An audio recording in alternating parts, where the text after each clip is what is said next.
कहानी फूटा घड़ा। बहुत समय पहले की बात है, किसी गांव में एक किसान रहता था। वह रोज भोर में उठकर दूर झरनों से स्वच्छ पानी लेने जाया करता था। इस काम के लिए वह अपने साथ दो बड़े घड़े ले जाता था, जिन्हें वो डंडे में बांधकर अपने कंधे पर दोनों ओर लटका लेता था। उनमें से एक घड़ा कहीं से फूटा हुआ था और दूसरा एकदम सही था। इस वजह से रोज घर पहुंचते पहुंचते किसान के पास 1.5 घड़ा पानी ही बच पाता था। ऐसा 2 सालों से चल रहा था। सही घड़े को इस बात का घमंड था कि वो पूरा का पूरा पानी घर पहुंचाता है और उसके अंदर कोई कमी नहीं है।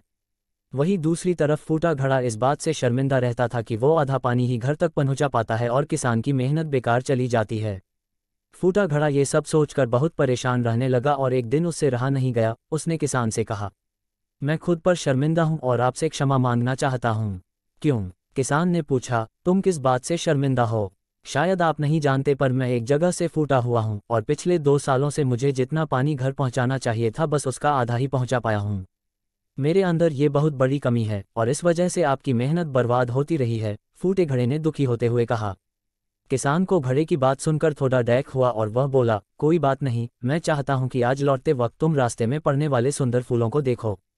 घड़े ने वैसा ही किया। वह रास्ते भर सुंदर फूलों को देखता आया। ऐसा करने से उसकी उदासी कुछ दूर हुई।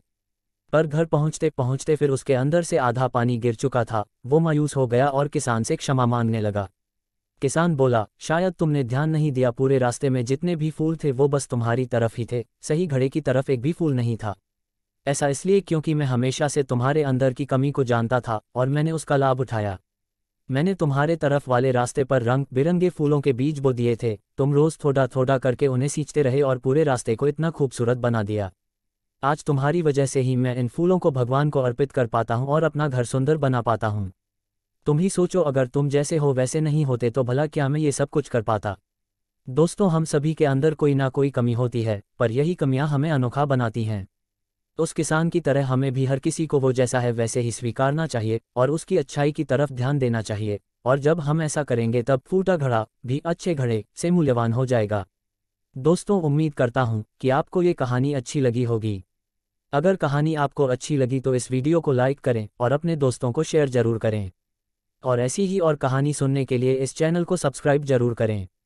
फिर मिलेंगे एक नई कहानी के साथ।